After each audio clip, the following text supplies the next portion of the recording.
내 모습 언제나 내 모습 너무나 부끄러워 무릎으로 주님께 기도로 가오니 나 홀로 서있는 죽은 내 영 깨우사 주님만 나를 깨워 내 영 살게 하소서 주님 내 안에 주님 내 안에 내 안에 계시고 주님 내 안에 주님 내 안에 나를 세워주소서. 아멘. 기도하겠습니다. 은혜로우신 아버지 감사합니다. 피곤한 중에서도 오늘 또 영성을 전받습니다. 하나님 두 번째 시간 성령께서 함께 하시고 참여한 모든에게 은혜와 능력을 베푸사 깨달아지는 귀한 역사가 있도록 주님 도와주옵소서. 우리를 영적으로 성장 성숙시켜서 하나님이 원하시는 장성한 분량까지 우리를 자라게 하시니 감사합니다.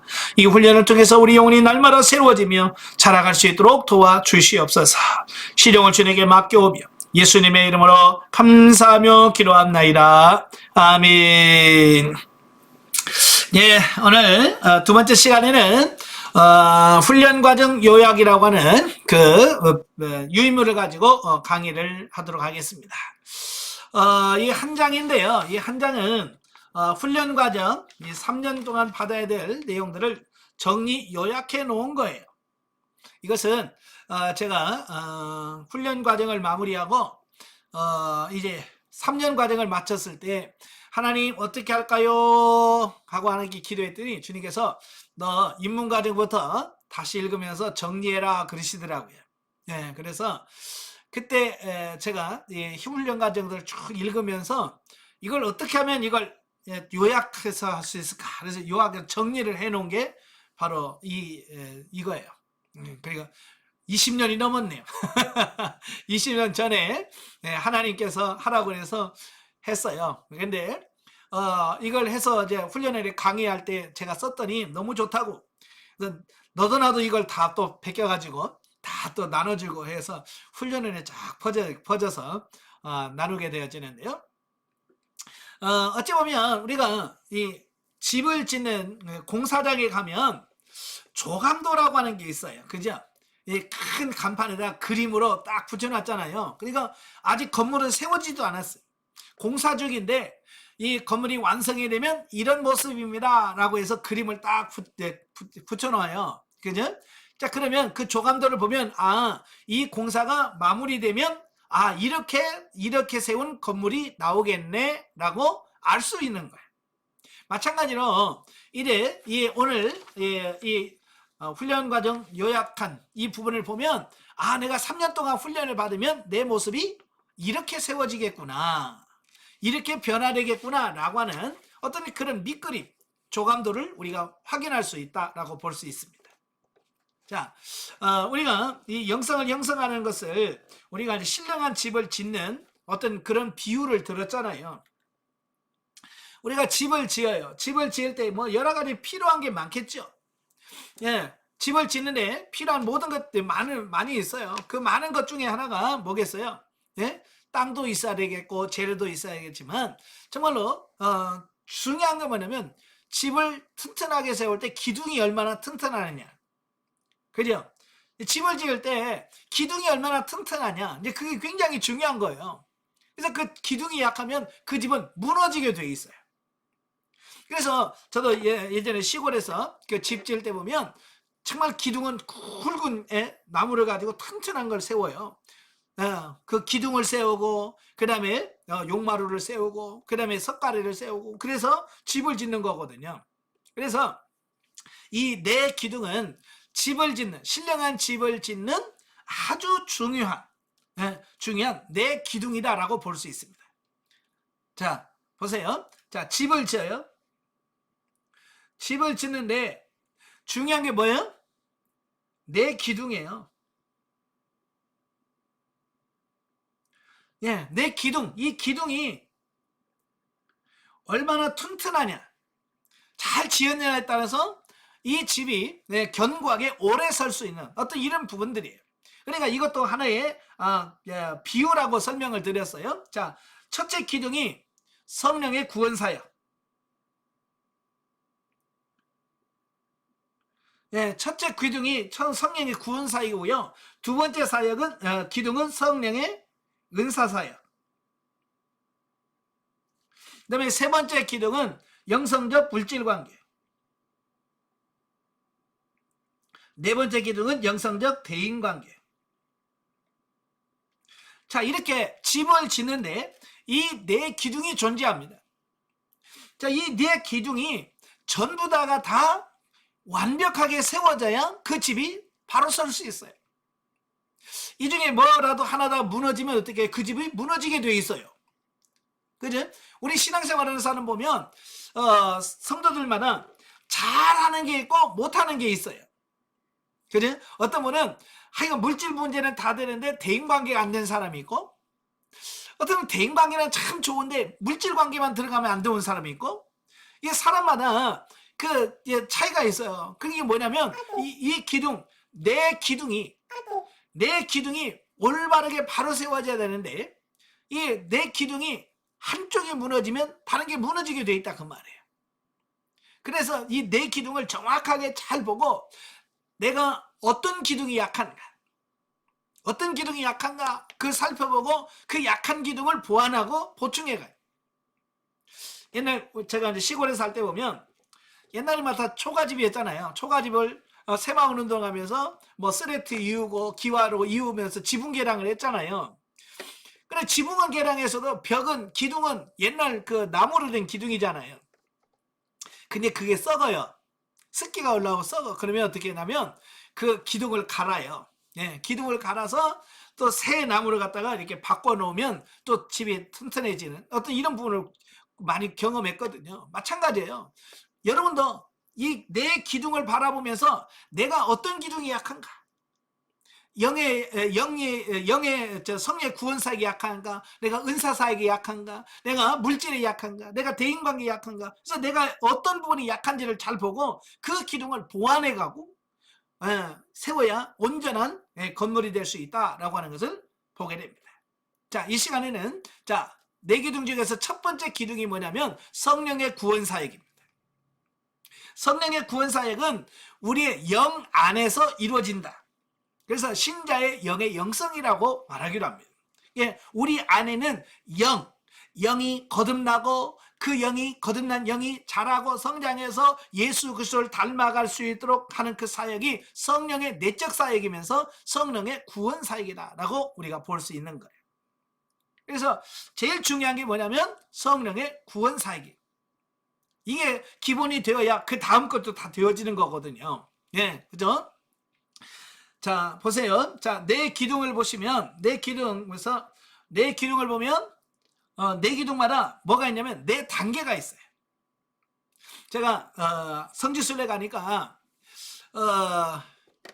가면 옛날에 막 어마어마한 신전들 많잖아요. 그죠?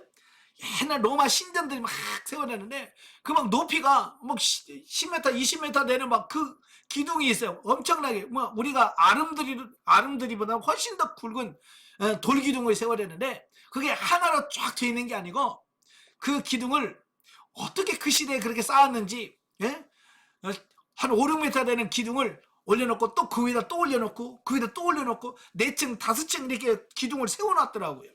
그게 수천 년이 지나도 그게 무너진 건 무너졌고 안 무너진 그대로 서 있는 모습을 보게 돼.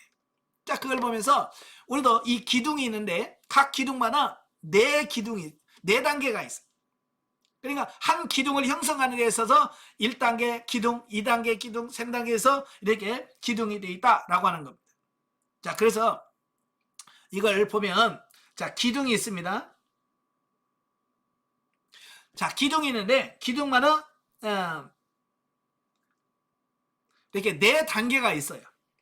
자, 1단계, 2단계, 3단계, 4단계 이렇게 기둥이 있습니다. 자, 이 기둥이 있는데, 자, 이 기둥도 자, 첫째 기둥을 우리가 1자연 상태라고 그랬잖아요. 네, 1자연 상태는 제일 밑에 있는 첫 단계를 말합니다. 네, 첫 단계, 이 1단계를 우리가 자연 상태다라고 말합니다. 이걸 자연 상태. 자, 1단계인데, 자, 1단계도 아마 여러분 상담 받으면서 상담 카드를 보신 분들 계실 거예요. 자, 이 자연 상태에서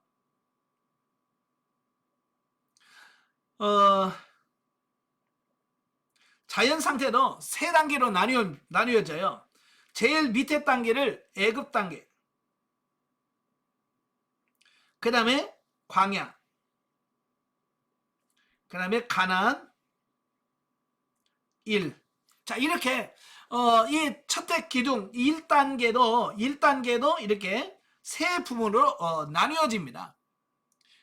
그래서 저 1단계 애급은 우리 사람으로 비유를 들면 모태, 어머니 뱃속에 있는 상태, 아직 태어나기 전의 상태를 모태라 그러고요. 영적으로 말하면 거듭나기 전, 예, 거듭나기 전의 상태를 애급 단계라고 그래요. 그래서 상담하면서 애급 단계입니다. 그러면 아직 당신은 중생하지 못했네요. 거듭나지 못했어요. 라는 말이거든요. 그래서 태어나면 이제 광야를 가게 돼요. 바로 가나안에 들어가는 게 아니라 이 광야에 머물르게 되어지는데요. 이 광야는 우리 사람으로 비유를 들면 유치부에 해당된다라고 보면 돼요. 그 다음에 유치원을 졸업해서 성장을 하게 되면 사람으로 말하면 초등학교. 예, 그래서 자연 상태까지 가는 상담받으면서 가난 2-5, 2-5 여리고 무너지기 전.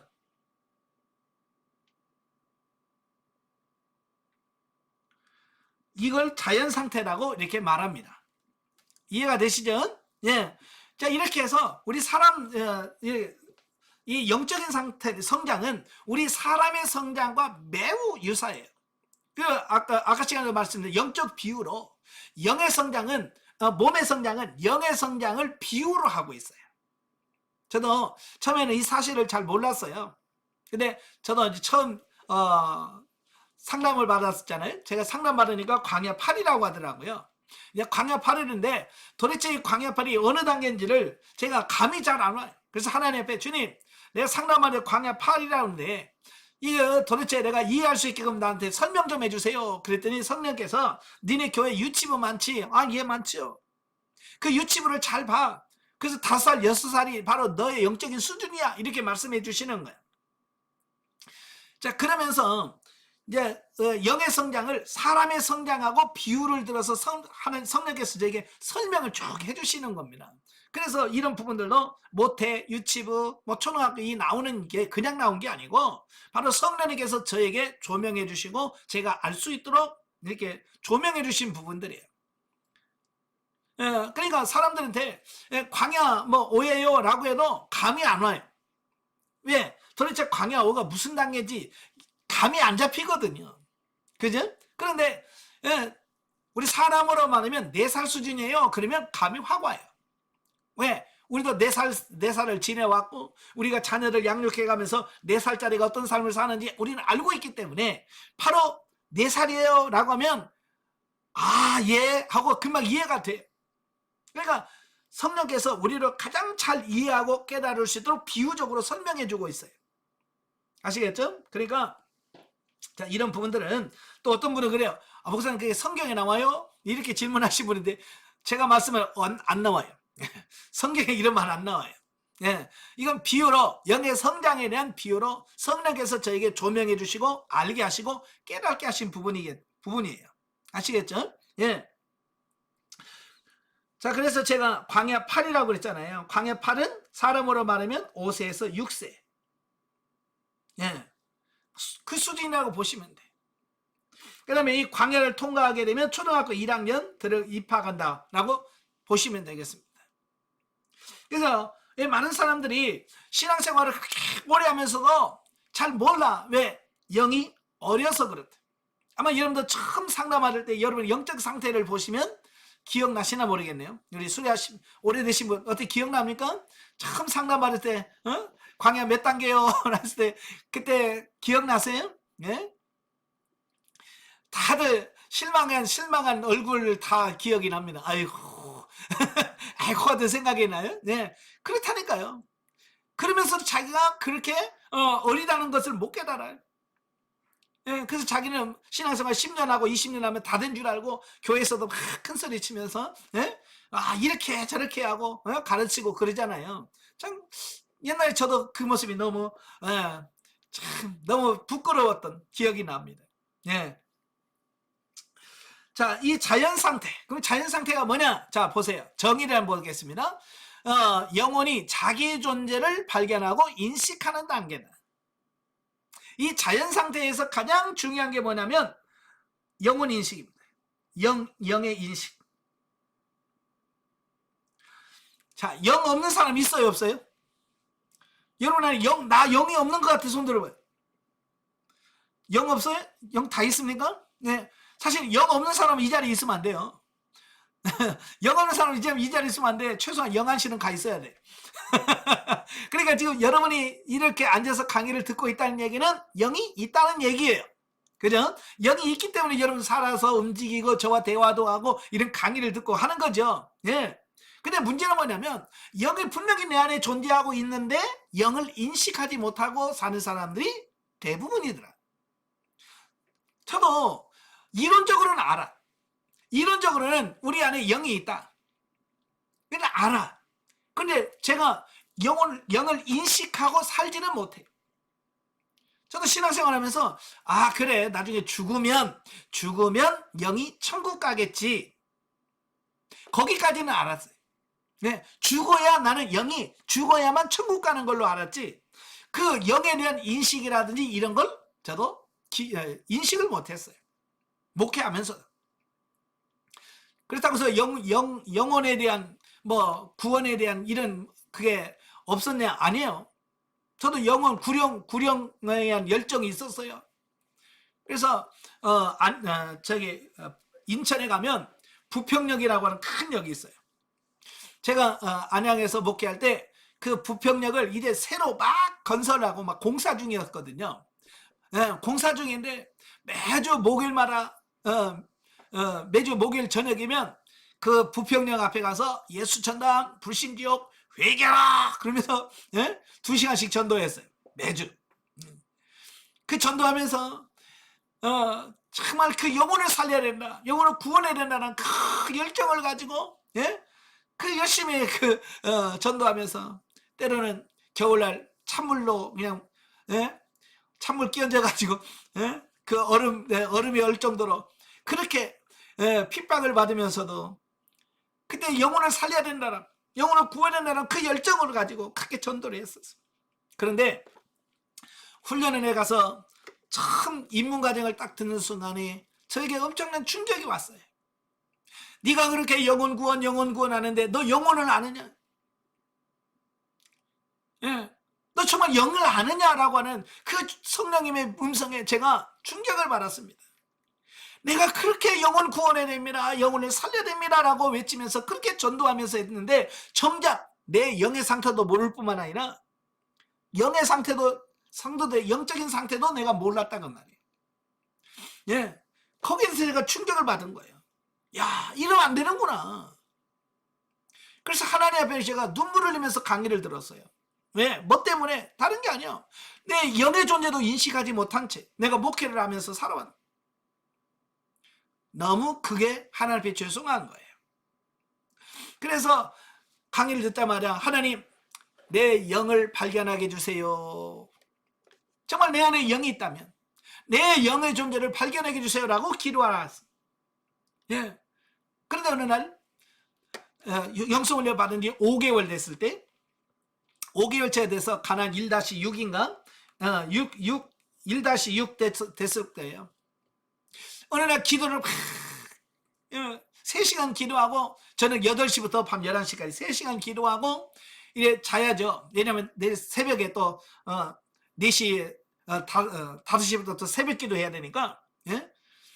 일찍 자야 되네. 막 그냥 기도 끝나자마자 11시 막 자려고 탁 누웠는데 누가 그렇게 찬양을 하는 거예요. 예? 막 찬양을 하는데, 아이고, 이렇게 막 안에서 막 찬양을 하는데, 이게 사람이 부른 것 같기도 하고, 그래서 자다가 누웠다가 벌떡 일어나가지고 보니까 교회는 나밖에 없고, 그때 내가 강대상에서 잤거든요. 예? 지금도 제 숙소는 강대상입니다. 이따 강의 끝나면 저도 씻고 또 강대상 가서도 잘 거예요. 예. 그러니까 저는 96년도 개척할 때부터 제 침실은 항상 강대상이었어요. 그러니까 그 강대상에 기도하고 누워서 자려고 하는데 그렇게 막 찬양이 들리는 거예요. 그래서 이게 어디서 나는 거지. 그래서 혹시 바로 사택에 붙어 있었으니까 집사람이 지금 사택에서, 예? 뭐 카세트 틀어놨나, 그래서 사택까지 들어가 봤다니까. 근데 애들들하고 다 자고 아무도 찬양 부를 사람이 없는데 눈 감고 누우면 찬양을 불러. 예. 그래서 제가 희한하다. 이게 뭐지? 그러다 빨리 자야 돼. 왜? 내일 새벽 기도하려면 자야 돼. 그래서 막 일부러 막 자고, 그래서 잤어요. 근데 그 다음날은 또 기도하고 누워서 자려고 누웠는데 이때는 막 기도를 하는 거예요. 기도를 하는 거예요. 정말로 이거 정말 경험 안 해볼 사람 이거 잘 몰라요. 야, 이러다가 정말 미치는가 보다 내가. 예? 내가 기도를 너무 많이 해서 내가 미치나 보다. 난 그렇게 생각을 했어요. 그래서 그 다음날 가서 훈련에 가서 상담을 하는데, 제가 상담하면서 제가요, 요즘 희한한 일이 있습니다. 그래서 제가 이렇게 막 찬양이 나오고요, 이렇게 막 기도를 하는데 이게 내가 미치는 건지 잘 모르겠습니다. 그랬더니 그 상담하시는 목사님이 축하합니다. 뭔데요? 그랬더니 영이 성장하니까, 영이 성장한 영이 이제 영 스스로 하나님을 찬양하고 영이 스스로 하나님께 기도할 수 있는 수준까지 자라났다라고 이야기를 하는 거예요. 자, 이런 거예요. 우리 사람이 어리면 어른들이나 형들하고 이렇게 대화하는 게 좀 약해요. 저는 저희 어머님이 자녀를 10명을 낳으셨어요. 10명을 낳으셨는데 6.25 거치고 그러면서 셋이 일찍 떠났고요. 7이 남았습니다. 10명 중에서 3명이 죽고 7이 남아서 지금까지 살고 있는데요. 저희 큰형님이, 제 큰형님이 저하고 몇 살 차이냐면 20살 차이 납니다. 20살이면 아버지뻘이에요, 아버지뻘. 그러니까 제가 태어나서 정신 차려서 보니까 형님은 그때 군대 갔어요. 그러니까 태어나서 제가 정신 차렸을 때 큰형님이 없었어. 나이가 그렇게 차니까 군대 가니까, 네? 그냥 어느 날 보니까 누가 왔어. 그냥 형이래. 근데 이제 3살, 4살짜리 정치자를 보니까 형인데, 군복 입고 그러니까 형 같지도 않죠. 나면서 보고 막 그래야 형인데, 네?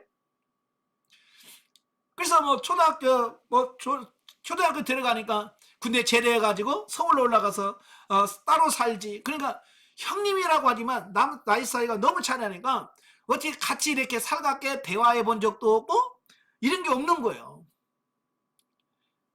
그러니까 저는요, 성장하면서 저희 큰형님 그러면 굉장히 어려워서 말도 못 붙였어요. 형님이라고 부르기도 참 그렇고, 에? 형님만 하면 쫄았어. 말도 못하고. 왜? 너무 차이가 나니까. 그걸 성령께서 조명해 주시면서 그런 거예요. 내 영이 어리면 육신은 이미 장성해 있다. 그죠? 여러분 몇 살 때 중생하셨어요? 사람마다 다 다르겠지만 저 같은 경우는 20살에 중생했거든요. 그러니까 육신이 저희 형님하고 이 차이가 이해가 쉬운 거예요. 제가 20살 때 거듭나고 중생을 경험했어요. 중생을 경험했는데 이미 육신은 20살이고 영은 1살이에요. 그러니까 1살짜리가 20살짜리하고 뭐 대화가 되겠어? 뭐가 되겠어? 아무것도 안 되는 것처럼, 예? 영과 영이 힘을 발휘하지 못하는 거예요. 그게 늘 육신에게 눌려 사는 거예요. 육에 눌려 사. 왜? 이미 육신은 20살이 넘었고 영은 거듭나서도 어리고, 그러니까 육신에 눌려 살다 보니까 스스로 제 목소리를 못 내는 거죠. 예. 그러니까 형님들하고 있으면 저는 아무 말도 못해. 예? 그냥 형님이 가라 그러면 가고, 오라 그러면 가고, 물 떠와 그러면 물 떠오고 그냥 심부름만 하지. 예? 거기에 대해서 싫어 못해 이 말을 못하는 겁니다. 왜? 너무 차이가 나니까. 그러다가 자고된 형님하고 이제 대화하고 터놓고 이야기할 때가 되니까 제가 결혼하고 우리 애 낳고 30살, 35살 돼서야 저희 형님하고 이제 터놓고 이야기할 수 있는 수준이 됐어요. 그러니까 성장하니까 그게 좀 대화가 통하는 거예요. 마찬가지예요. 영도 마찬가지예요. 육신과 너무 차이 나면 이게 대화가 안 돼요. 그런데 저도 이제 영성 훈련 받고 영이 조금 성장하니까 영 스스로가 이제 내 목소리를 내는 거예요. 그러니까 영이 스스로 찬양하고 영이 기도를 하면서 이제 하나님과 교제하면서 영의 존재를 인식하게 돼요. 이걸 뭐라고 한다고요? 인격 분리라고 해요. 네. 인격 분리 체험을 하는 겁니다. 우리 안에 영의 인격이 있고 육의 인격이 있는데 어느 정도 성장하면 영의 인격이 스스로 자기 존재를 밝히는 겁니다. 그 다음에 본치적 분리라고 그러죠. 예, 본치적 분리, 이건 뭐예요? 유체 이탈이라고 하는 말 들어보셨죠? 유체 이탈이라는 거면 우리 몸에서 영이 빠져나오는 겁니다. 예, 분리가 되는 거예요. 그래서 영이 육을 보고 육이 영을 보고 서로를 보면서 내가 영이고 너는 육이고 라고 하는 어떤 이런 실제로 영의 존재를 확신할 수 있는 그런 것을 우리는 본체적 분리라고 그럽니다. 이걸 정신과나 이런 데서는 유체 이탈이라고 얘기를 합니다. 어쨌든 영이 육을 인식을 하고 육이 영을 인식하는 어떤 이런 단계를 거쳐가면서 확실하게 영의 존재를 확인할 수 있는 그 단계를 자연 상태라고 그래요. 그래서 이제 여러분 훈련 받으면서 거의 이 자연 상태가 거의 1년 가까이 지속이 됩니다. 1년 가까이가 지속이 되다가 이제 거의 1년 다 되면 빠르면 한 10개월, 영성 훈련 받는 10개월 정도 되면 이제 여류가 무너졌습니다. 가난 2-5 여류가 무너졌고요. 하면 그 다음에 단계가 어떤 단계냐면 2단계인데 2단계는 윤리단계. 예, 가난 2-5부터 가난 3-5까지를 윤리단계라고 그럽니다. 자, 윤리단계는 우리 사람으로 말하면 중, 고, 예, 중고등학교 상태. 여러분, 중학교 하면 생각나는 게 무슨 중학생 하면 딱 떠오르는 단어가 있죠. 사춘기.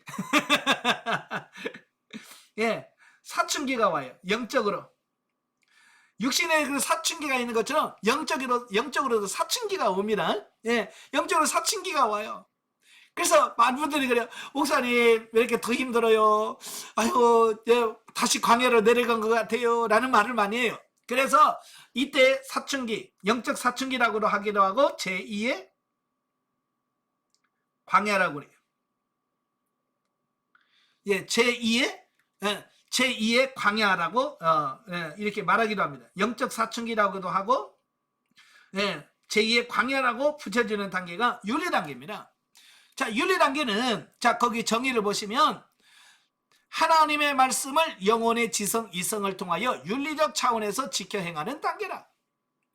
그러니까 영이 어느 정도 성장을 하게 돼서 이제 하나님을 사랑하게 되고 하나님을 지켜나가게 되는데 영이 중심이 되기보다는 이제는 영이 조금 성장하니까 영이 깨달아진 영혼으로 깨달아진 지성과 이성을 통해서 윤리적 차원에서 하나님의 말씀을 지켜 행하는 그 단계가 바로 윤리 단계라고 보시면 돼요.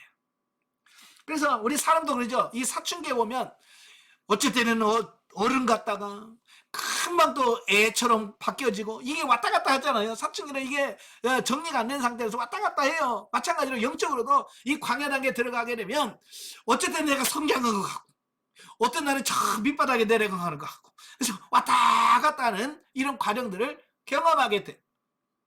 그죠? 자, 그러면서 여러 가지 이제 변화된 여러 가지 부분도 있고요. 자, 이 윤리 단계를 지나면 3단계 진리 단계가 옵니다. 가나안 4-5까지. 예, 진리 단계. 예, 여기서 3-5부터 4-5까지를 진리 단계라고 합니다. 근데 진리 단계는 우리 사람으로 말하면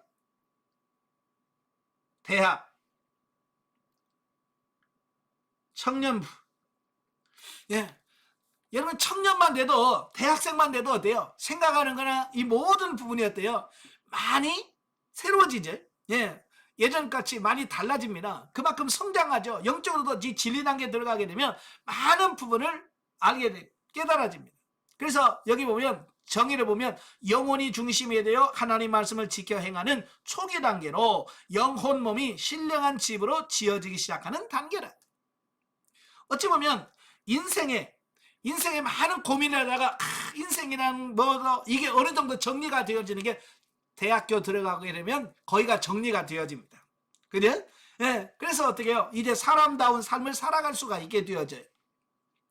그래서 우리도 사람도 마찬가지로 우리 영도 진리 단계에 들어가야 이제 신령한 집을 짓는, 예, 하나님의 말씀대로 사라져지는 어떤 그런 초기 단계가 비로소 진리 단계에 들어가야 가능해진다. 자, 그 얘기예요.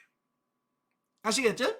자, 그래서 여러 가지 말씀이 진리적으로 경험되어지고 신령한 집으로 지어지는 초기 단계고 뭐 여러 가지 부분이 있습니다. 어쨌든 이 진리 단계는 우리가 영적으로 세워지는 청년 대학부에 해당된다라고 보시면 되겠습니다.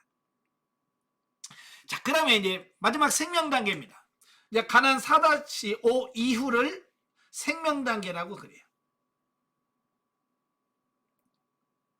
자, 생명 단계 정의를 보면 신령한 집이 완성이 되고, 예, 신령한 집 완성. 예, 신령한 집이 완성이 됩니다. 그리고 중요한 게 뭐예요? 삼위 하나님이 뭐 하신다?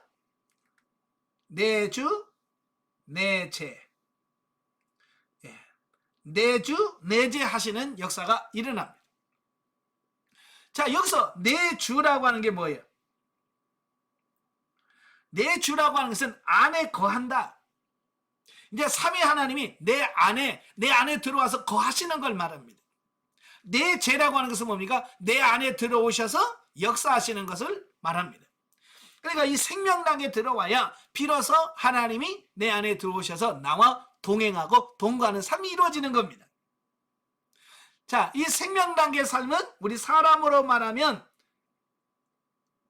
결혼해서 이제 자기의 삶을 사는, 예, 결혼 이후에서 죽을 때까지의 그 과정을 생명 단계다라고 이렇게 말씀드릴 수 있습니다. 예, 자, 이렇게 우리가 보면 자, 광야 1단계, 2단계, 3단계, 4단계를 거쳐서 우리가 성령의 구원 사역에 대한 이런 기둥이 세워지는 이런 부분들을 보게 됩니다. 아시겠죠? 그러니까 이제 여러분 앞으로 이제 한 달에 한 번씩 상담을 받아가면서 내 영이 이렇게 이런 단계를 거쳐서 성장해 가는구나. 이걸 정확하게 인식을 하시고 이 영이 아름답게 세워져 가시기를 바랍니다. 자, 그 다음에 이제 두 번째가 뭐냐? 성령의 은사 사역입니다. 예. 그러니까 첫 단계는, 성령의 구원 사역이라면 두 번째 기둥이 성령의 은사 사역이라고 볼 수 있습니다.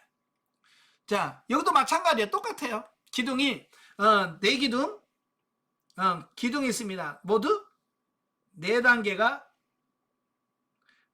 이렇게 구성이 되어 있죠. 1, 2, 자, 이렇게 네 단계가 이렇게 구성이 되어 있는데요. 자, 1단계는 뭐라고 그랬어요? 은사 체험 단계.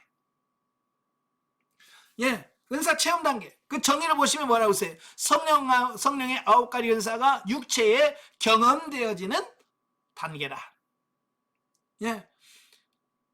그래서 하나님께서 우리에게 은사와 능력을 주시는데 이 은사 체험 단계는 기본적으로 그 은사를 내가 받아서 경험하고 체험하는 그 단계를 은사 체험 단계라고 말합니다. 자, 은사를 주신 목적. 이게 중요하다고 그랬어요. 은사를 왜 하나님이 주시냐? 그 은사 가지고 자랑하라고 뭐 하라고 주는 게 아니라 은사를 주신 목적이 뭐냐면 육신의 사고와 가치관을 영의 사고와 가치관으로 바뀌도록 하기 위해서, 가치관을 바꾸도록 하기 위해서 은사를 주시고 경험하고 체험케 하신다는 거예요. 자, 이게 무슨 말이냐면 이 사람은요, 뭔가를 경험을 안 하면 이 생각이 안 바뀝니다. 그죠? 자기 고집대로 계속 하려고 하는 성향을 가지고 있어요. 그래서 경험을 하고 나면 아니네. 예, 경험을 하면 그때서야 깨달아. 마찬가지예요. 하나님도 우리의 사고와 가치관, 우리의 고집이 얼마나 센지, 예, 고집이 얼마나 센지 경험하지 않으면 이건 몰라.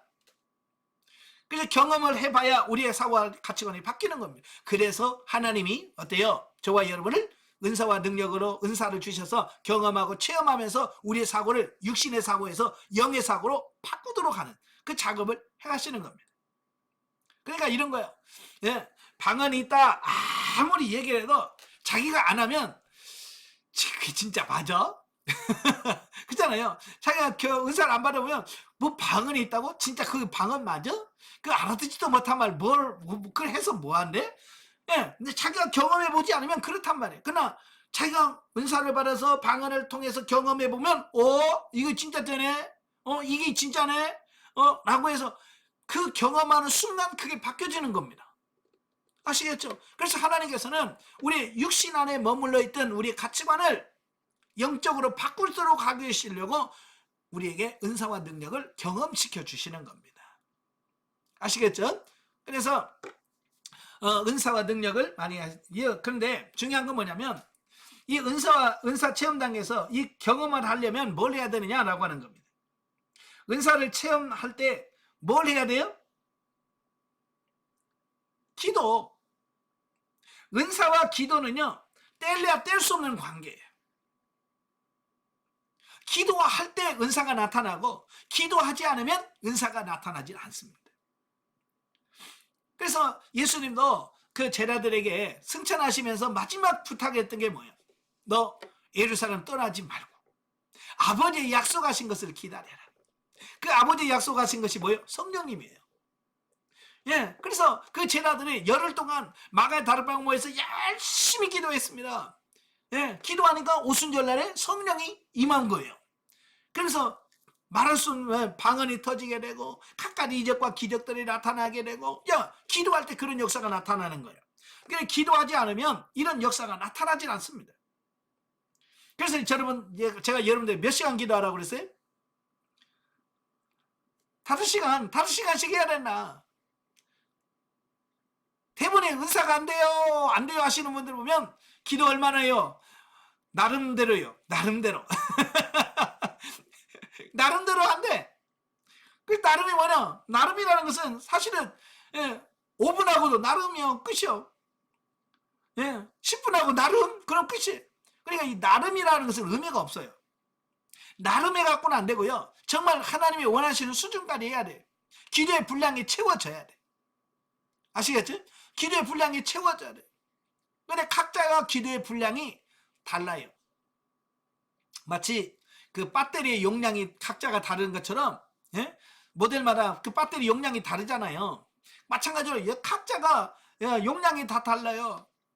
그래서 자기에 맞는 그 용량을 채울 수 있는 그런 삶이 되셔야 돼. 제가 훈련 받다가 제가 3개월까지는 제가 잘했어요. 기도를 6시간씩 하루에 6시간씩 막 기도했어요. 3개월 동안 열심히 했어요. 근데 4개월째 됐을 때 궁금한 거예요. 다른 사람들은 얼마나 기도 열심히 하나. 그리고 상담받으면서 이 기도하면 빨리 많이 성장할 거라고 생각을 해서 막 6시간씩 막 빡세게 기도하고 가서 상담받았어요. 근데 상담하니까 2단계밖에 안 올려주네? 궁금한 거예요, 다른 사람들이. 도대체, 다른 사람들은 얼마나 기도하고, 얼마나 올라가나, 성장하나. 예. 그래서 상담하고 나오는 사람한테 물어봤어. 몇 단계래요? 몇 단계 성장했어요? 2단계. 몇 시간 기도했어? 근데, 나만큼 기도한 사람이 없어요. 상담하고 나온 사람 다 물어봐도, 나처럼 이렇게 하루에 6시간씩 뭐, 그렇게 기도한 사람 없더라고. 평균 몇이나 30분에서 1시간씩 한대. 그런데 2단계요? 아, 2단계래. 그래서 제가 또 지혜가 있잖아요. 머리가 돌아가잖아요. 예? 머리가 돌아가니까 생각해보니까 그렇게 죽으라고 6시간 기도해도 2칸, 30분 기도해도 2칸. 그럼 굳이 그렇게 많이 할 필요가 있을까? 그렇잖아요. 그래서 제가 4개월째 되는 때 제 나름대로 이제 기도 시간을 줄였어요. 다 평균 1시간 이하더라. 나는 그러면 1시간 평균만 하자. 그래서 1시간만 하자. 그래서 6시간씩 기도하다가 1시간 기도했어. 그래서 한 달 동안 기도 6시간 하다가 1시간 하니까 이건 기도도 아닙니다. 네. 30분 아침에 30분 하는 거예요. 눈 감고 주여 렐렐렐 몇 번 하면 30분 금방 가버려. 저녁에도 그냥 밤 8시 되자 와서 렐렐렐 몇 번 하면 금방 30분 가. 나는 그때가 참 평안을 누리고 안식을 누렸어요. 네. 그래서 상담받으면서 기대도 없어요. 그전에는 막 6시간 기도할 때는 몇 칸 올려줄까? 뭐 그게 관심이 있었는데 뭐 1시간 기도하니까 그런 기대도 없어. 그냥 어차피 2단계 올려주겠지 뭐 그러고 갔어. 근데 상담하시는 분이 막 기도하시더니 1칸 반 성장했네요. 그래. 그렇게 기도하고 열심히 하고 갔더니 2칸 올려주고 한 달 1시간 기도하고 갔더니 1칸 반 칸을 줄여. 다른 사람 물어봤어. 다른 사람도 1시간 또 기도 안 했다니 2칸 올렸는데 나만 반 칸을 줄이는 거예요. 더 열받았디다. 그래서 이렇게 열심히 기도할 때는 안 알아주고 그 기도 좀 안 했다고 그걸 또 반 칸 줄이냐? 또 그래가지고 열받아고 집에 돌아가지고 하나님 그럴 수 있습니까? 그 반칸 좀 1시간 했다고 나를 줄여요. 그러면서 또 하나님 앞에 제가 막 또 원망하면서 또 기도하고 있어요. 주님께서 뭐라고 말씀하냐면 너는 왜 이렇게 남하고 비교하냐? 너는 너고 그 사람은 그 사람이지 왜 너하고 그 사람하고 같이 이렇게 비교하면서 하냐? 그 사람은 30분만 기도해도 될 사람이고 그 사람은 1시간 기도해야 될 사람이고 너는 6시간 기도해도 될까 말까 하는 사람인데 왜 그 사람하고 네가 같이 가려고 하느냐? 그런 말씀을 하시는 거예요.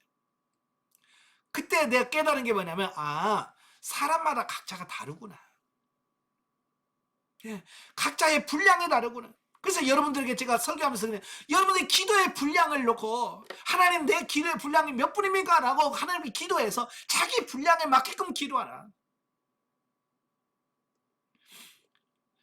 근데 각자가 뭐예요? 기도의 분량에 대한 확신이 없는 거예요. 그죠? 그 기도의 분량이 나는 3시간이야 라고 하면 그 3시간 동안 막 해서 그 채워보면서 자기를 충만해져야 영적인 삶이 되는데 그게 못 채운단 말이에요. 못 채우니까 어때요? 늘 허덕여. 채워져야 되는데 이게 안 되니까 힘이 딸리는 거예요. 그러니까 영적으로 살 수가 없는 어떤 이런 부분이 생기는 거거든요. 그래서 남하고 비교하지 마라. 아시겠죠? 남하고 뭐 3시간에 4시간에 그 관심 막 끊지 말고요. 나의 분량이 정말 나의 기도의 분량이 몇 시간인가? 그래서 하나님께 물어보세요. 하나님 내 기도의 분량이 몇 시간이에요? 라고 물어서 그 시간을 채워 가셔야 돼요. 아시겠죠? 저도 마찬가지예요. 어떤 분은 그래요. 목사님이 기도가 안 힘들지요? 그래. 아니요. 나도 기도 힘들어 죽겠어요. 지금도 마찬가지예요. 기도가 그렇게 좋은 것만은 아니에요. 막 기도할 때 막 힘만 나는 건 아니에요. 어떤 때는 막 기도 그 자체가 얼마나 힘이 드는지 몰라요. 누가 그럽디다. 뜨거운 여름 떼약볕에 한나절 콩밥 매지 1시간 기도 못 하겠다고.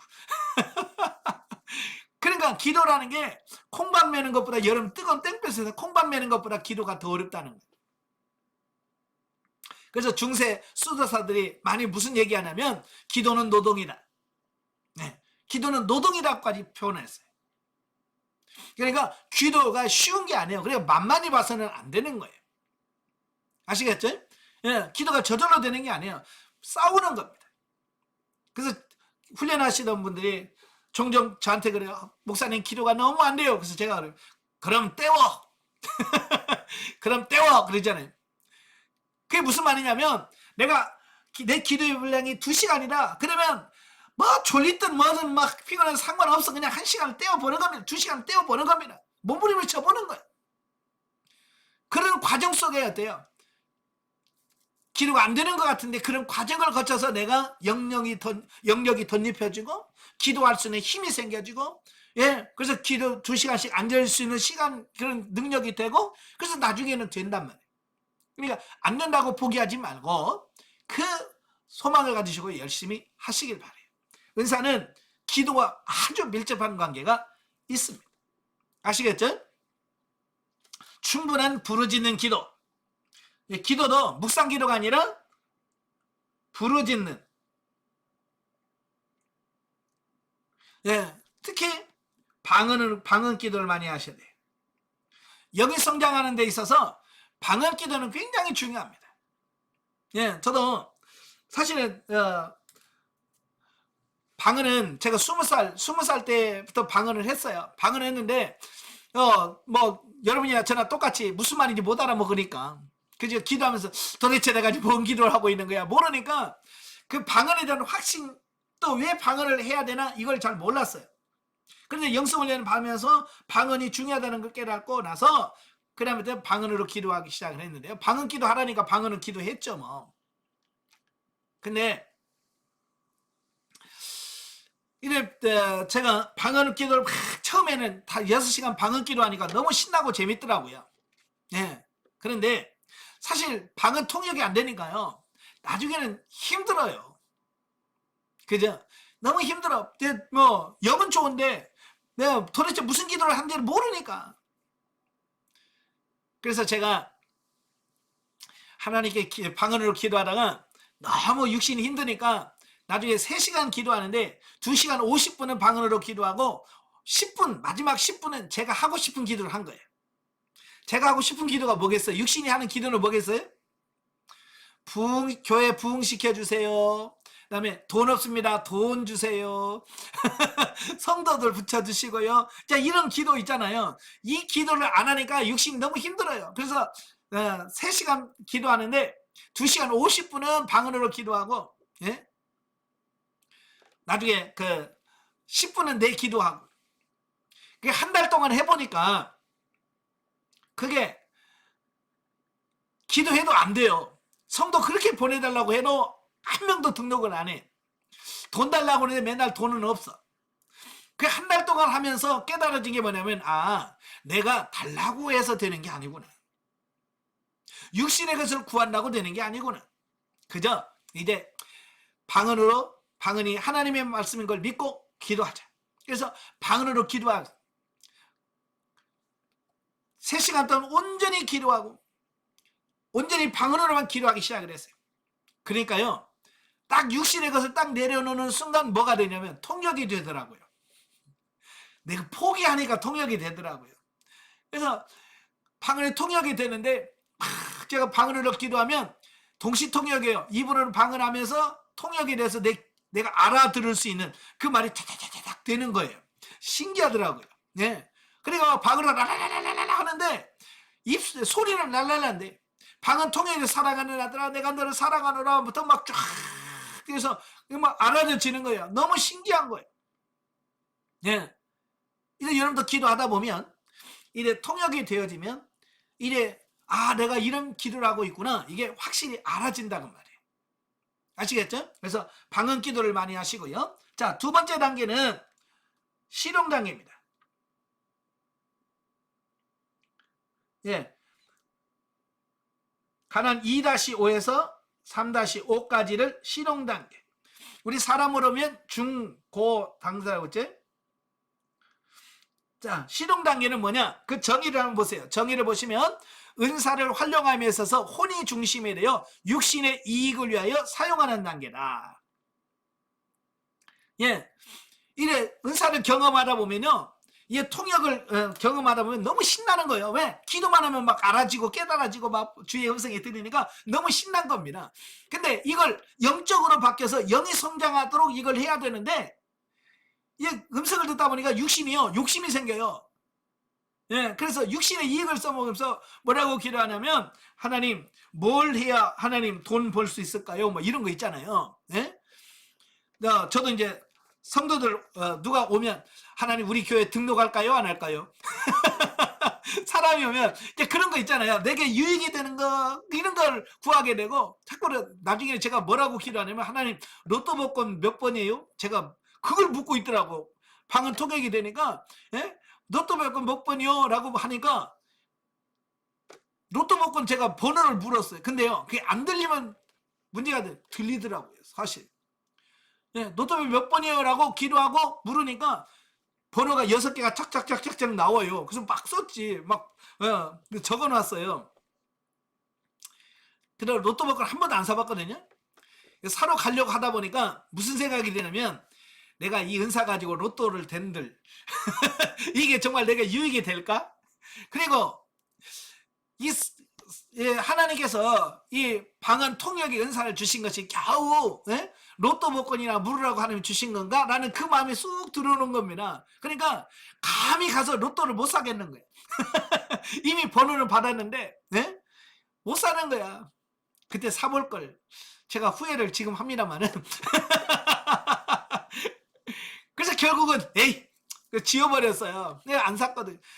그걸 통해서 깨달은 게 뭐냐면, 육신의 욕심은 그 하나님께 주신 그 은사까지도 육신의 욕망과 욕심을 이루려고 그렇게 한다. 이걸 깨닫게 하시더라고요. 그래서 실용주의가 뭔지 저는 분명하게 인식을 했어요. 네. 그런데 이 실용주의가 나쁜 건 아니에요. 네. 그래서 경험을 해봐야, 실용적으로도 경험을 해봐야 은사가 실제가 되는구나, 이걸 확신할 수 있습니다. 근데 계속 실용주의로 빠지면 안 됩니다. 예. 많은 분들이 한번 실용주의로 빠지면요, 이제 은사 가지고 돈 벌고요, 은사 가지고 예수 무당 되고요. 그렇습니다. 이 실용주의로 빠지면 안 돼요. 그 다음에 좀 더 성장을 하면 진리 단계로 옵니다. 네, 가난 3-5에서 가난 4-5까지가 진리 단계입니다. 자, 진리 단계 정의 한번 보겠습니다. 진리 단계, 내 말을 받는 단계로 성령님의 지도와 인도를 따를 때 삶이 하나님의 말씀대로 이루어진다는 사실을 깨닫게 됩니다. 예, 진리 단계에서 뭐라고요? 내 말을 듣게 된다. 내 말가 뭐예요? 하나님의 말씀, 즉 음성을 듣게 돼요. 예, 하나님의 음성을 듣게 돼요. 그래서 성령님 이건 뭐예요? 라고 물으면 성령께서 말씀을 해주셔요. 그래서 성령님의 음성을 듣게 돼요. 내 말을 들어서 순종하게 되어지는 그 단계가 바로 진리 단계다라고 되게 됩니다. 그 다음에 진리 단계를 넘어가면 이래 네 번째 생명 단계입니다. 4-5 이후가 생명 단계입니다. 자, 생명 단계는 뭐냐? 정의, 신령한 집으로 건축이 되고 내주내리하신 삼위 하나님과의 영적 교제를 통해 지도와 인도를 받아 범사의 생명적인 삶을 살게 되는 단계다. 이래 하나님과 평범하게 동행하는 삶이 돼요. 은사를 가지고 동행합니다. 그래서 하나님과 평범하게 교제하면서, 하나님 어떻게 할까요? 하나님 어떻게 하기를 원하십니까? 라고 해서 서로 성령님과 교제하면서 평범하게 사라지는 단계를 생명 단계다 라고 말씀드릴 수 있습니다. 그래서 하나님이 인정해 주시는 그런 삶이 되어진다. 아시겠죠? 예. 자, 그 다음에 넘기세요. 넘기면 영성적 물질 관계가 나옵니다. 세 번째 기둥이죠. 세 번째 기둥이 영성적 물질 관계예요. 여러분, 돈 없이 살 수 있나요? 예? 물론 살 수 있겠죠. 돈 없어 합니다. 그러나 힘들죠. 마찬가지로 우리도 마찬가지예요. 예, 물질이 있어야 돼. 근데 그 물질을 그냥 많이만 있으면 되냐? 아니란 말이에요. 물질을 어떻게 사용하며 물질을 어떻게 관리하느냐, 이 부분이 굉장히 중요한 겁니다. 그래서 이 하나님께서 주신 물질을 어떻게 관리할 것이냐라고 하는 부분인데요. 자, 여기도 마찬가지로 네 단계로 나누어집니다. 네 단계로 나누어지는데,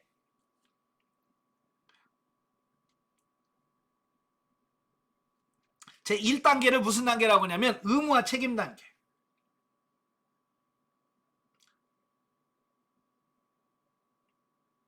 자, 의무와 책임 단계, 정의를 보시면, 정의.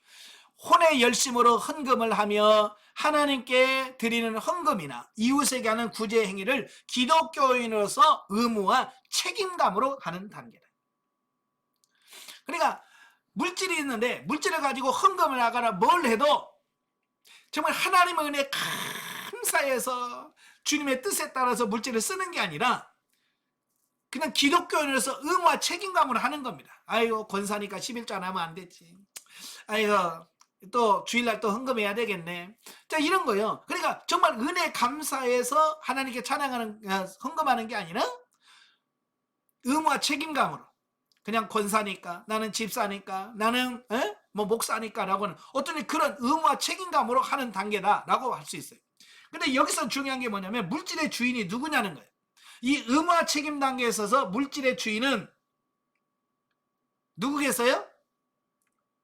나. 예. 내가 물질의 주인입니다. 아닌데요, 나는 물질의 주인이 하나님입니다 라고 말씀할 수 있어요. 그죠? 예, 이제 훈련 받으시고 성장하신 분들은 그렇게 대답할 수 있겠습니다만은 대부분이 아직도 물질의 주인은 뭐냐, 의무와 책임 당에서는 물질의 주인은 납니다. 그걸 어떻게 할 수 있느냐? 어떤 분은 그래요. 저요 11조 빼먹은 거 넣었고요. 예? 나 헌금 안 빼놨어요. 나 헌금 도둑질하고 그런 거 없어요 라고 말한다면, 그렇다고 해서 물질의 주인이 바뀌었냐? 아니에요. 자, 여러분, 물질을 사용했을 때 누구의 허락을 받고 물질을 씁니까? 나는 하나님의 말씀을 따라서 물질을 쓴다. 손 들어봐요. 난 하나님께 묻고 하나님께서 돈 쓰라 그러면 쓰고 하지 마라 그러면 안 쓰고. 한 분이 있네. 자, 그렇게 묻고 행하는 사람은 물질의 주인은 하나님이에요. 근데 묻지 않고 내가 사고 싶은 거 사고, 내가 먹고 싶은 거 먹고, 내가 쓰고 싶은 거 쓰고, 헌금도 내가 아이고 기분 좋은데 오늘 10,000원 하지 뭐, 내가 결정한다. 물질을 주는 나예요. 아시겠죠? 그러니까 여러분도 회사도 그러잖아요. 회사도 돈을 관리하는 경리가 있고 사장이 있습니다. 경리가 돈을 많이 갖고 있다고 자기 마음대로 하는 거 아니에요. 그죠? 월급날이 됐다고 해서 경리가 알아서 월급 주는 거 아니에요. 사장님한테 월급 줄까요? 그래, 줘라. 그래야 사장님의 사인이 떨어져야 경리가 돈을 경리해서 입금을 하고 그래요. 사장의 허락이 없으면 경리 마음대로 못 써요. 만약에 사장 허락 없이 경리가 쓰면 뭐가 돼? 예? 이거 물질 잘못 쓰는 거요. 뭐라 그래 그걸? 예? 요즘에 그거 많잖아요. 무슨 회사에 뭐 몇백억을 한 사람 있잖아요. 참, 그 사람 간독고 어떻게 그렇게 그거 말하면 청지의식이 없는 사람이요. 자기가 주인이라고 생각하는 거예요. 그런 사람이 세상에만 있는 게 아니라 우리 교회 안에도 우리가 있다 그 말이에요. 예? 그런 사람 욕하지 말아요. 여러분 다 하나님 앞에 그러고 쓰고 있잖아요. 예? 하나님 허락 없이 내가 먹고 싶은 거 다 사서 먹고 입고 다 여러분 마음대로 하잖아요. 이게 뭐예요? 다 그거나 똑같은 거예요. 물질의 주인은 나예요. 그래서 이건 이제 가치관을 바꿔야 돼요. 나라고 하는 주인에서 이제 하나님으로 바꾸는 작업. 이게 중요한 거예요. 이걸 바꿔야 돼요. 물질의 주인은 내가 아니고 하나님이다. 근데 이게 생각을 바꿔야지 그런다고 바꿔집니까? 안 바꿔져요. 그래서 이 생각을 바꾸기 위해서 하나님께서 하시는 게 뭐냐? 물질을 심는 훈련을 시키는 겁니다. 앞으로 이제 여러분들이 이래 하나님 이제 물질 가지고 하나님 어떻게 쓸까요? 라고 하나님께 물으면 물질을 자꾸 어디다 쓰라고 말씀해요. 누구한테 심어라, 헌금해라, 누구를 도와줘라, 누구한테 뭐 사줘라, 이런 말들은 계속 할 거예요. 그러면 이 돈에 대한 욕심 있는 사람은 아우 아까워요, 이거 어떻게 해요, 나 못해요 라고 한단 말이에요. 그 뭐예요? 아직 여전히 물질의 주인은 나요 라는 의미예요. 그죠? 근데 이 가치관이 바뀌어지면 하나님께서 심어라 그러면 심고, 예, 바뀌어집니다. 그래서 우리의 물질의 가치관을 바꾸기 위해서 하나님께서는 계속해서 훈련시키는 겁니다. 저도 처음에 영성훈련 갔을 때 이 물질 관계 이 훈련을 하면서 뭐라고 말씀하냐면, 여러분 헌금 하나님께 묻고 하세요라는 질문을 하더라고요. 강의 시간에 강사님이 여러분 헌금하면서 하나님께 묻고 헌금합니까? 라고 물어요. 나는 그냥 내가 형편껏 했지 하나님께 얼마 할까요? 라고 헌금해 본 적이 없거든요. 그죠? 그래서 내가 뭐 돈이 아까워서 헌금 안 하고 그런 적은 없어요. 늘 없어서 못했지. 없어서 못했지 뭐 있는데도 싸놓고도 안 한 적은 없어요. 근데 하나님께 묻고 한 적은 없어요. 그때 당시 제가 인천에서 목회할 때인데, 제가 영성훈련 할 때가 언제냐면 IMF가 막 터진 98년도 2월부터 제가 영성을 했거든요. 97년 12월에 IMF가 터졌잖아요. 그죠? 11월인가 12월인가. 정말 교회도 어려웠어. 개척교회 그렇지 않아도 어려운데 몇 명 있는 성도들말에도 뭐 그때 월급이 막 30% 삭감되고 했잖아요. 그죠? 월급을 막 30% 직장 다니는 사람들이 그러니까 100만 원 받은 사람이 70만 원 받으니까 돈이 없잖아요. 그죠? 그러니까 갑자기 11조를 안 해. 왜냐면 100만 원 쓴 사람이 30만 원 없으니까 11조 낼 돈이 없어. 그 다음에 주일헌금도 못하고 막 그러니까 갑자기 교회가 확 재정이 떨어지는 겁니다. 그렇지 않아도 그분들이 다 헌금을 해도 내가 사례비를 못 받는데 진짜 없을 때니까. 그러니까 토요일날 아니면 주일날, 토요일날 되면 늘 하는 게 있어요. 습관적으로 하는 게 뭐냐면 호주머니 뒤지는 게 돼. 양복 주머니 뭐 호주머니 다 뒤져. 왜? 혹시라도 내가 남은 돈이 있나. 돈이 없으니까. 그래서 호주머니에서 50원 나오고 어쨌든 50원 나오면 그게 주정헌금이에요. 그게 내 전재산이야. 내가 뭐 싸놓고 하는 게 아니고, 예? 어쨌든 20원도 나오기도 하고 50원도 하고 100원도 하고요. 그게 제 전재산이라니까. 없어. 그게 전부예요, 전부. 그래서 늘 저는 무슨 위로를 했냐면, 봐라, 예수님은 두 렙돈을 갇히는 그 과부를 기뻐하셨잖아. 나는 전부를 드리는 거야. 나는 그게 내 유일한 위로였어요. 그게 변명이죠. 근데 성령께서 너 헌금하면서 묻고 했냐? 강의 시간에 그 질문을 들 때 제 마음에 확 와닿는 게 있습니다. 아니요. 난 지금까지 내 형편껏, 나는 그냥 내 전재산 남은 거 다 드립니다라는 그 마음과 했습니다. 근데 묻고 하라는 거예요.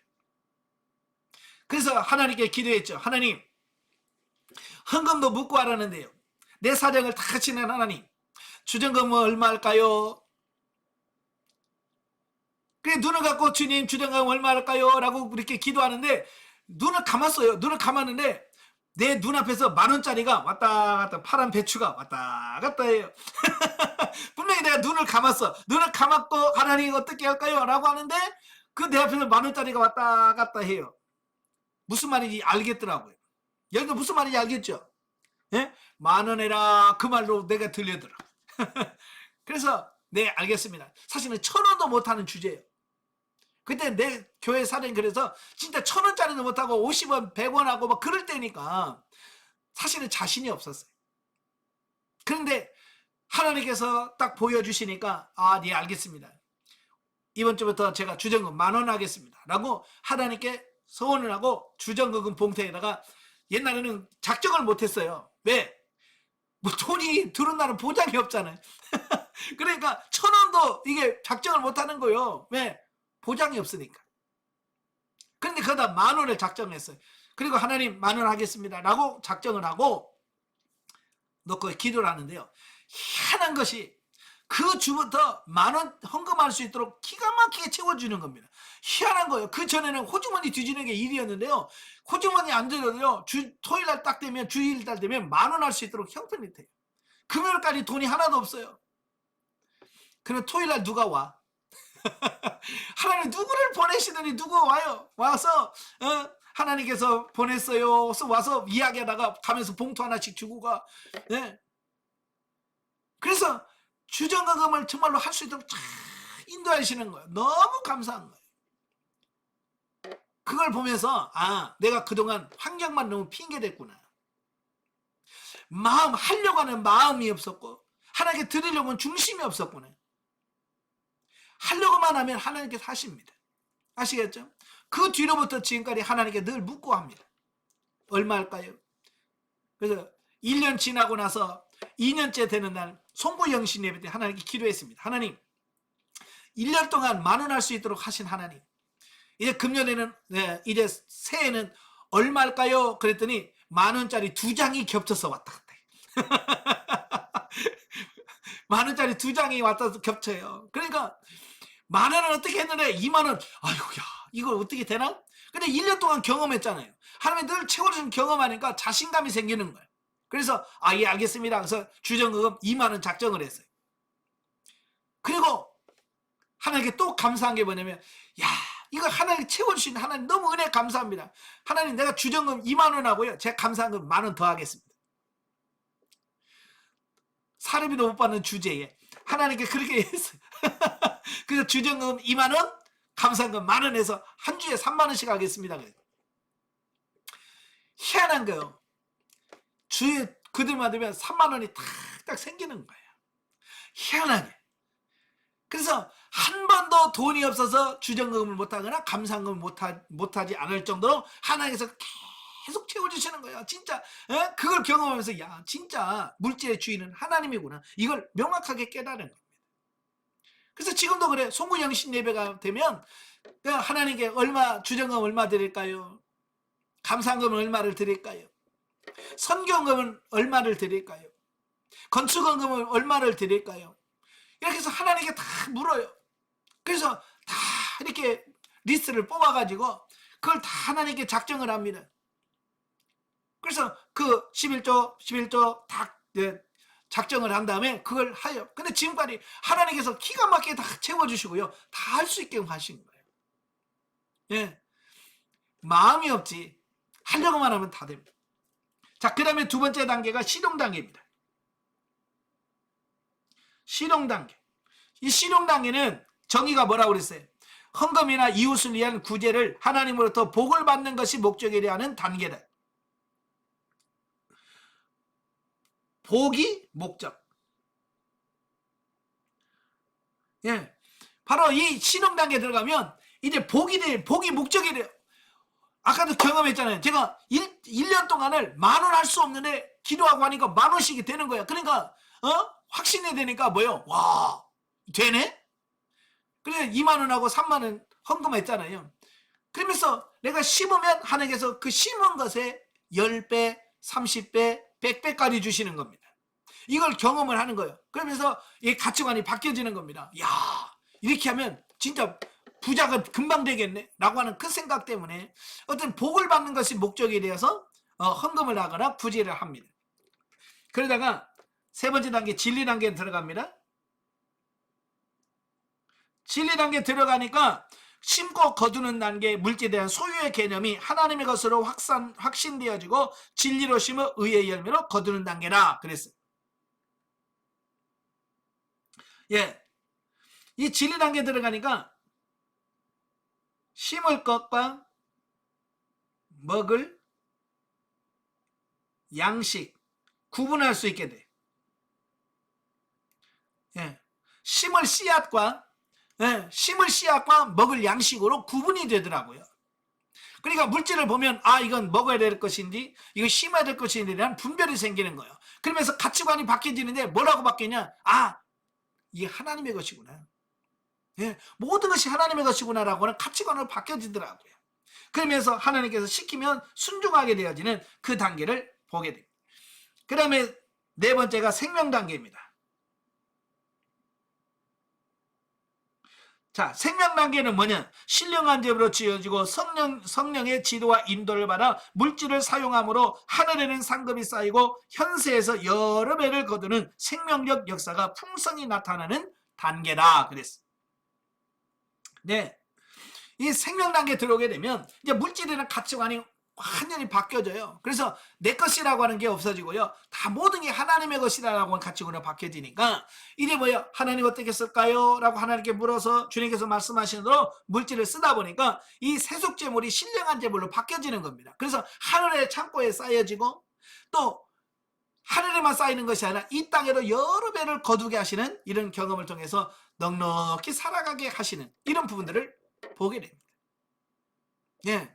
그러니까 이걸 경험해 봐야 돼. 지금도 그래. 많은 사람들이 저한테 그래요. 목사님 어떻게 사셔요? 심지어 우리 아들도 그래. 우리 아들도 아버지는 어떻게 살아요? 이게 아들이 봐도 제가 사는 게 기적인 거예요.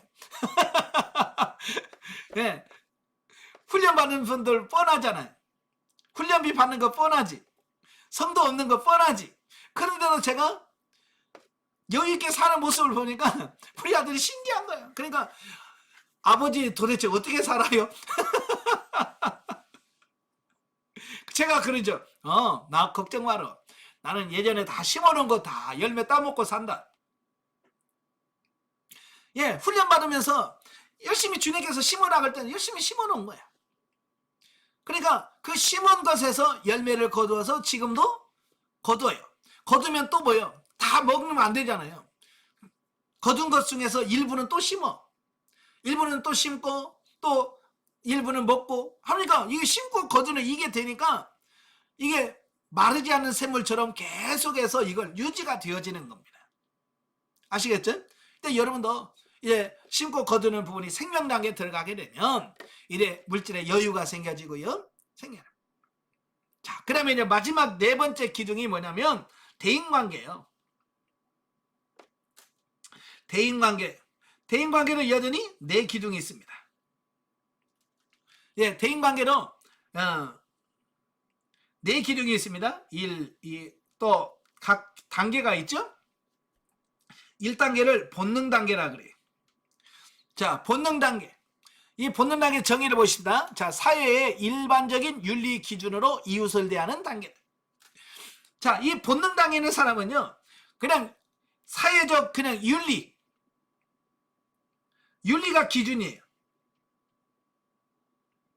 예, 윤리가 기준이라서 그냥 윤리적으로 그냥 사람들한테 욕 안 먹으면 되고 그냥 사람들이 살아가는 그 수준. 그죠? 그래서 사람이 용서하면 아이고 그 정도면 됐지 뭐. 자, 그러면서 살아가는 단계가 바로 본능 단계라고 보시면 돼요. 사실은 뭐가 기준이 돼야 돼요? 말씀이 기준이 돼야 되잖아요. 그죠? 근데 본능 단계는 이 말씀이 기준이 아니에요. 그러니까 여러분 말씀 몰라서가 아니잖아요. 여러분 남편에게 순복하라 몰라요? 나 그런 말 나 처음 들어보시면 손 들어봐요. 남편에게 순복해라 처음 들어보신 분 수없이 들었잖아요. 그죠? 수없이 남편의 말에 순복해라. 자, 잘 되시는 분 손 들어봐요. 나 남편에게 순복 잘 된다. 남편이 말만 하면 나는 착착착 다 들어. 안 되죠. 예. 왜냐면 말씀대로 안 된다는 얘기예요. 우리가. 예. 말씀대로 안 된다. 예.